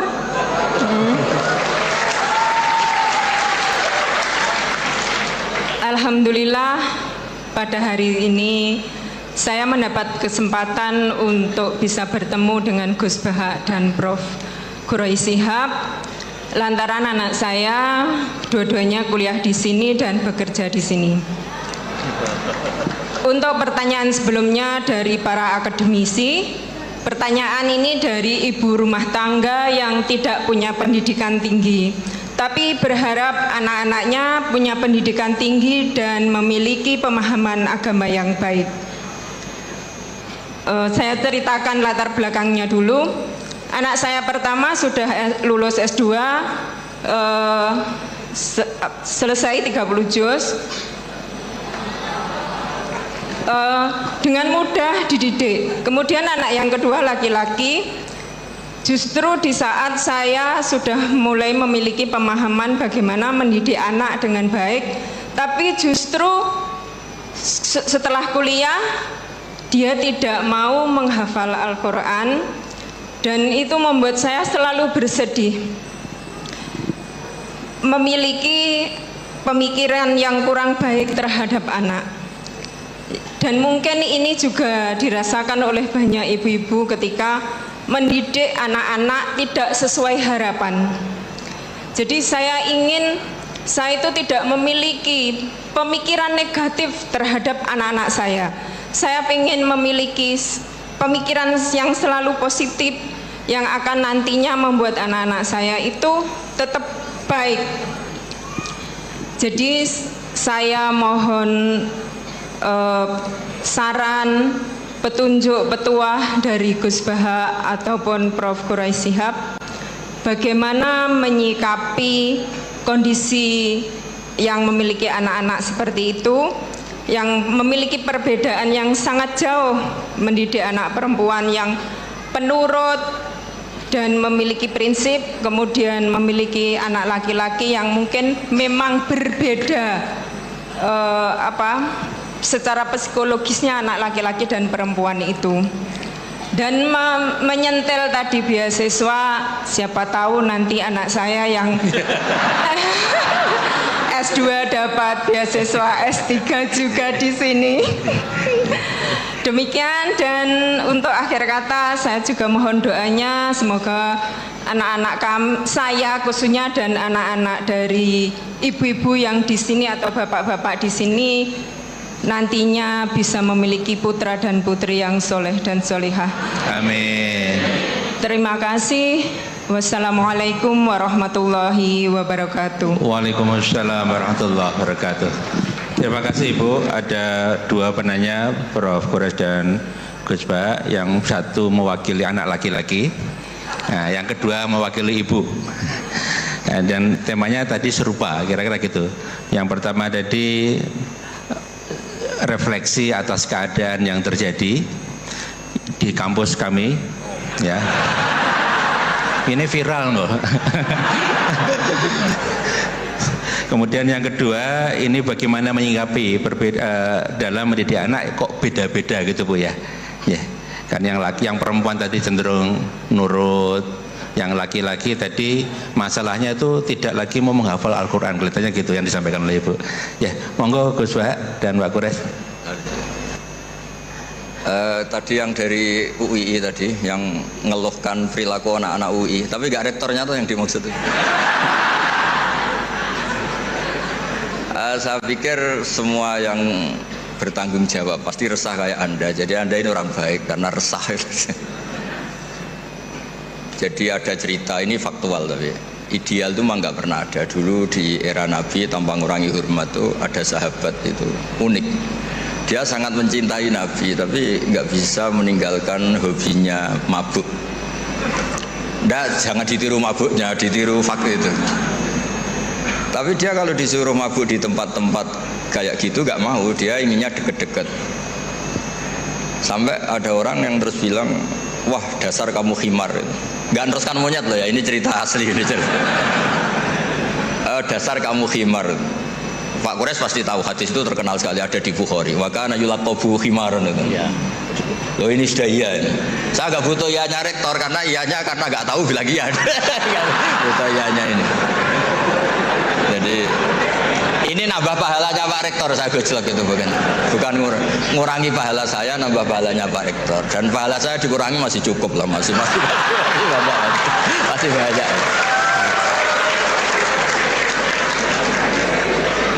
Sampai para sahabat bilang ma aktsara ma utiya.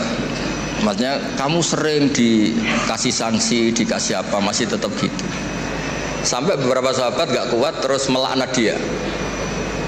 Terus Nabi ngendikan la tal'anuhu fa inni wallah la ara illa annahu ahabba wa rasulah. Ada yang riwayat illa annahu yuhibbu wa rasulah. Saya kecewa tapi jangan kamu laknati, saya masih melihat dia mencintai Allah dan Rasul. Terus di komentar Ihya, kitab Ihya bilang falam yukhrij Rasulullah bil maksiyah anil mahabbah. Itu saya hafalkan betul hadis itu. Nabi tidak mengeluarkan dia dari status mahabbah, mencintai kebenaran meskipun dia masih salah. Jadi di antara kebaikan agama ini memang selalu berharap. Mungkin anak-anak kita sekarang nakal, nanti ndak. Ini sekaligus jawab ibu-ibu tadi. Kalau ada gugat anak-anak, terus mereka gugat, gimana kok saya ditakdir punya ibu ini, juga repot.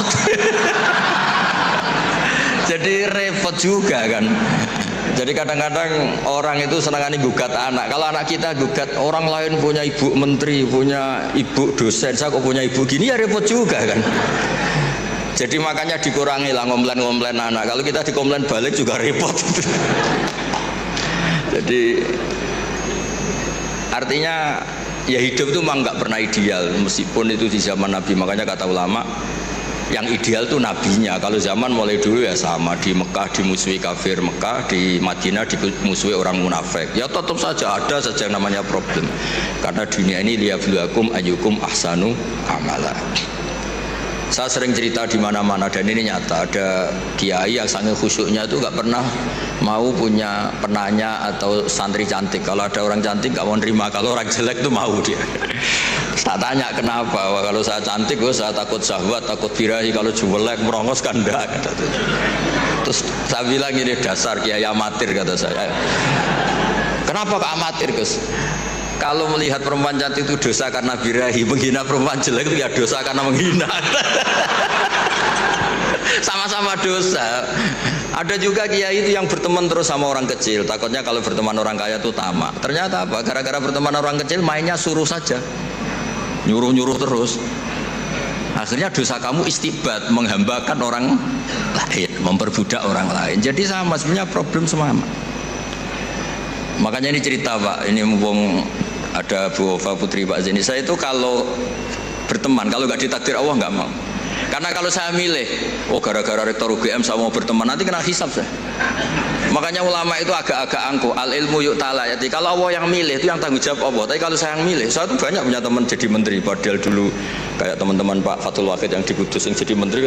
Tapi saya nggak pernah mau. Alasan saya tadi, kalau saya yang ikhtiar nanti tanggung jawabnya ke saya. Tapi kalau Allah yang menentukan, tanggung jawabnya di Allah Subhanahu wa Ta'ala. Makanya dalam ilmu tasawuf ada kata-kata kun muradan wala takun muridan. Karena sekali kita yang berikhtiar, kita yang disuruh tanggung jawab. Ya, jadi untuk ngelola anak, ngelola istri atau ngelola suami sama itu tetap inna min azwajikum wa auladikum aduwwal lakum. Ada sisi mungkin kita nganggap anak, suami atau istri itu problem, tapi kata Allah wa in ta'fu wa tasfahu. Kalau kamu anggap legowo dengan fakta-fakta yang kita, karena kalau kita tidak legowo itu zaman Nabi itu ya ada sahabat yang enggak tadi sampai wa kana yulaqabu khimaran. Itu redaksinya sampai gitu. Dulu sahabat antara Ali dan Muawiyah atau Sayyidina Ali dan Sayyidina Muawiyah itu ya perang, konflik. Sayyidah Aisyah dengan Sayyidina Ali ya sering salah paham. Jadi hidup itu gak pernah ideal. Yang ideal nanti setelah di surga, ya sudah mau apa coba. Saya cerita yang lucu tapi ini nyata. Nabi itu kalau ada halah, ada itu nangis, ingat Khadijah. Padahal ini hanya teman atau saudara ini. Aisyah cemburu. Ya Rasulullah, kenapa engkau ingat orang yang sudah tua padahal sudah diganti yang lebih muda? Khadijah disebut ajus, tua sekali. Gantian Sayyidah Fatimah tersinggung, ibunya disebut ajus, tua sekali. Dan selalu Aisyah itu bangga karena istri cantik, muda. Terus kata Nabi, kamu ingin supaya Aisyah tidak jumawa sama ibu kamu Khadijah? Ingin ya Rasul. Itu Aisyah dibilangin, secantik-cantik kamu itu dapat duda, setua-tua ibu saya dapat berjaga. Jadi kadang Nabi itu ya asik saja Kak. Ya gak serius-serius banget. Semenjak itu Sayyidah Fatimah Aisyah terus gak pati jumawa banget itu. Karena ternyata iya saya dapat duda. Khadijah janda dapat berjaga itu. Jadi khazanah Quran, khazanah hadis itu cukup lah untuk. Jadi tadi yang saya katakan wakana yulaqabu khimaran itu ada di Sahih Bukhari. Pak Kures pasti tahu betul. Sekarang tahu Pak Rektor karena sudah dikasih tahu. Itu ada di hadis Bukhari, nanti dicari. Oke, silakan Pak. Apa lagi sudah dijawab terkait dilema mendidik anak. Oke. Baik. Ada ucapan Sayyidina Ali yang saya kira kita perlu perhatikan semuanya. Beliau berkata, "Allimu auladakum fa innahum khuliqu fi zamanin ghaira zamani." Didiklah anak-anakmu dengan kesadaran bahwa mereka itu lahir, tumbuh, berkembang pada zaman yang berbeda dengan zaman. Jadi jangan mau menjadikan anak itu seperti Anda. Kasih dia pertama ini, kasih dia kebebasan untuk memilih apa yang disenanginya selama itu tidak melanggar agama.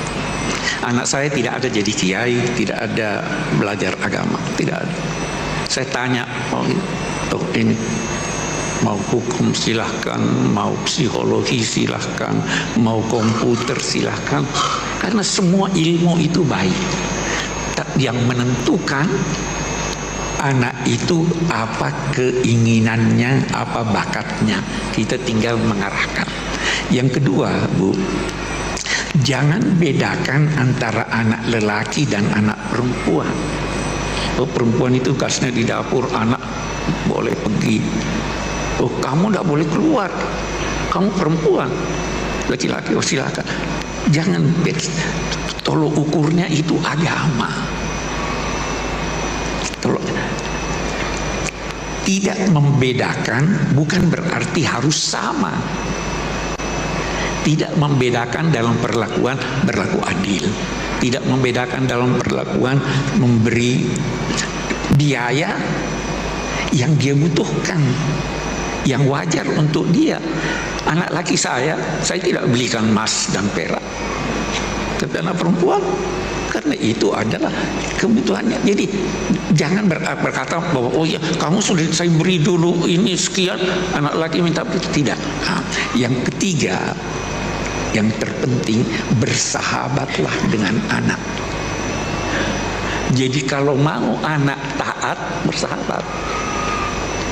Karena kalau tidak bersahabat, dia punya problem, dia ceritakan pada temannya yang tidak mengerti. Tapi kalau bersahabat dengan dia, dia akan menyampaikan saya begini, bisa dibimbing oleh orang tuanya. Karena itu sering-seringlah diskusi, bercanda, apa segala. Pokoknya jadi sahabat supaya dia mau. Saya kira itu yang saya usahakan untuk terapkan dalam keluarga. Mudah-mudahan. Dan satu hal, selama masih ada, ini boleh jadi kita beda. Saya belajar di Al-Azhar. Ada yang berkata begini, Pak Kures itu istrinya pakai jilbab, ya kan? Anaknya yang paling tua pakai jilbab. Ini pakai jilbab. Najwa kok enggak pakai jilbab? Ada anak saya belajar di Amerika, dokter spesialis. Waktu dia di Amerika, jangan pakai. Kenapa? Dilecehkan kamu. Ya kan? Ada enggak pendapat? Ada jawabannya. Najwa, Abi, saya harus pakai jilbab. Terserah kamu. Ada pendapat begini, ada pendapat begini, ada pendapat begini. Saya tidak mau paksa, karena beragama itu jangan dipaksa, harus kesadaran, ya kan? Bersahabat. Terus itu yang dia jawab, Tuhan tidak bertanya 5 tambah 5 berapa, karena jawabannya cuma 1. Tuhan bagaikan bertanya 10 berapa tambah berapa. Kita bisa beda-beda. Ya kalau dia mau begitu dan itu dia sadari dan memang ada yang berpendapat begitu, silakan, saya tidak bisa paksa. Dia sudah bertanggung jawab sendiri. Anak saya yang laki sekolah di Australia di bidang komputer. Setelah selesai, saya masih ingin dia lanjut, tapi dia sudah tidak mau lanjut. Saya mau berbisnis, sudah mau ini, ya silahkan. Jadi jangan paksa anak, tetapi kalau mau sadarkan dia sehingga dia, nah, kenapa dia sadar? Karena dia bersahabat dengan Anda, karena Anda bersahabat dengan dia. Saya kira itu kunci yang saya bisa beri sebagai jawaban. Terima kasih. Terima kasih Gus Baha dan Prof. Kures. Baik, terakhir ini saya ingin bertanya Gus, yang terkait dengan yang tadi Mas Hanif tadi, boleh? Jadi kadang kawan-kawan, ya kawan-kawan dosen itu kan kadang sampai pada kondisi tertentu, kok masih ada mahasiswa yang gini ya, kira-kira gitu. Kemudian saya jawab gini, wong sudah diminta pesanternisasi, ada pelatihan macam-macam, masih ada yang kelewat, apalagi tidak gitu loh. Supaya teman-teman itu tidak merasa tidak bermakna, tidak bermanfaat. Kita sudah ada pendidikan pendalaman nilai dasar Al-Quran, ada latihan kepemimpinan, latihan macam-macam, tapi kok masih ada yang belum bagus. Nah, supaya teman-teman itu tetap bom-bom. Kalau saya langsung, kita yang salah kan jadi masalah. Nah, menurut Gus Bak sama Pak Kures bagaimana? Pertanyaannya seperti itu. Curhatnya diterima gitu. Oke, curhatnya diterima Ibu Bapak. Terima kasih. Baik Bapak, alhamdulillah kita selama 2 jam, hampir 2 jam udah ngaji bersama. Banyak hal yang kita dapatkan dan terlalu banyak kalau disimpulkan. Jadi mulai dari bagaimana, intinya kalau saya simpulkan itu bagaimana kita beragama dengan asik, nah, dengan bahagia, menjalankan yang fardu ain, kemudian menjaga keseimbangan. Terakhir tadi terkait dengan bagaimana mendidik anak, itu tadi bahwa anak kita diciptakan bukan untuk zaman kita, tapi untuk zaman mereka masing-masing. Bapak, terima kasih untuk perhatiannya, terima kasih untuk kebersamaannya. Mari lagi kita luruskan niat dalam mengaji ini. Mudah-mudahan banyak hal yang kita dapatkan untuk menjadikan kita pribadi yang lebih baik di masa yang akan datang. Terakhir saya ucapkan terima kasih kepada semua pihak, pada PSQ atas kerjasamanya, kepada semua tamu dari berbagai lembaga yang hadir, terutama kepada Prof. Kures dan Gus Baha yang sudah berbagi banyak hal dengan kita.